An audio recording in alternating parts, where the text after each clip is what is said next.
Podcast నచ్చితే like చేయండి, share చేయండి, సబ్స్క్రైబ్ చేయండి, ఫాలో. ఇప్పుడు ఒక కథ చెప్పాలనుకుంటున్నారు యాంష్. ఆ కథ డాక్టర్ ఎం హరికిషన్ గారు రాసినటువంటి ఒక వెనుకడుగు వేయకు అనే ఒక చిన్ని నీతి కథ. డాక్టర్ ఎం హరికిషన్ గారు చాలా మంచి మంచి కథలు చెప్తూ ఉంటారన్నమాట. మరి ఆయన చెప్పిన ఒక కథ ఏంటో విందామా? శివయ్యకు రమ అనే కూతురుంది. ఆమె చక్కదనాల చుక్క. కాలు కింద పెట్టనీయకుండా అల్లారు ముద్దుగా పెంచుకునేటోడు. నెమ్మదిగా ఆ పాప పెరిగి పెద్దగైనాక పెళ్లి చేయాలి కదా, మరి దాంతో సంబంధాలు వెదగాలి అనుకున్నాడు. శివయ్యకు రాముడు, శేఖరుడు అని ఇద్దరు మేనల్లులు ఉండేవాళ్ళు. అంటే వాళ్ళ చెల్లె కొడుకులు అన్నమాట.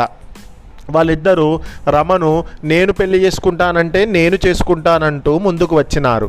ఇద్దరు బాగా చదువుకున్నోళ్ళే, డబ్బున్నోళ్ళే. దాంతో శివయ్య ఇద్దరిని పిలిచి, మీలో నాకు ఒక్కరు ఎక్కువ కాదు, ఒకరు తక్కువ కాదు, ఇద్దరు ఒకటే, కానీ నేను ఒక పరీక్ష పెడతాను, అందులో గెలిచిన వాళ్ళకే నా కూతుర్నిచ్చి పెళ్లి జరుపుతా, సరేనా అన్నాడు.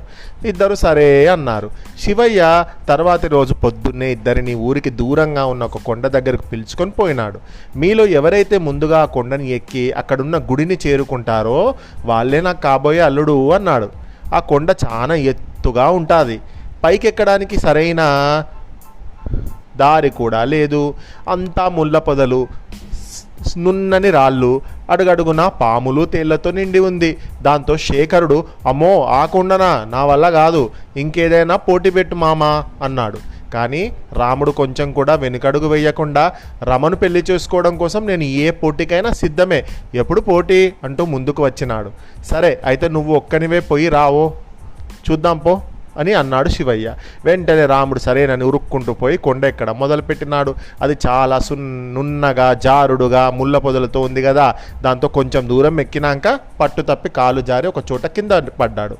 ఒళ్ళంతా దెబ్బలు తగిలినాయి పాపం. అయినా సరే రాముడు కొంచెం కూడా వెనుకడుగు వెయ్యకుండా మళ్ళా ఎక్కడం మొదలుపెట్టినాడు.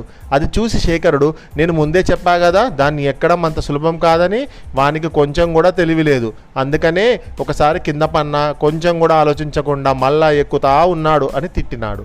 ఆ మాటలకు శివయ్య నవ్వుతూ, చూడు శేఖరా, ఏదైనా ఒక పని చెబితే అడుగు కూడా ముందుకు వేయకుండా నా చేత కాదు అని నీలాంటోడు ఎప్పటికీ విజయం సాధించలేడు. అసలు పని మొదలు పెట్టని వానికన్నా ఓడిపోయినా సరే అడుగు ముందుకు వేసినోడే గొప్పోడు. ఈరోజు కాకపోయినా రేపైనా విజయం పొందుతాడు. కాబట్టి రాముడే నా కూతురికి తగిన మొగుడు, నా కల్లుడు అన్నాడు. శేఖరుడు సిగ్గుతో తలదించుకున్నాడు. ఈ కథలో నీతేంటి?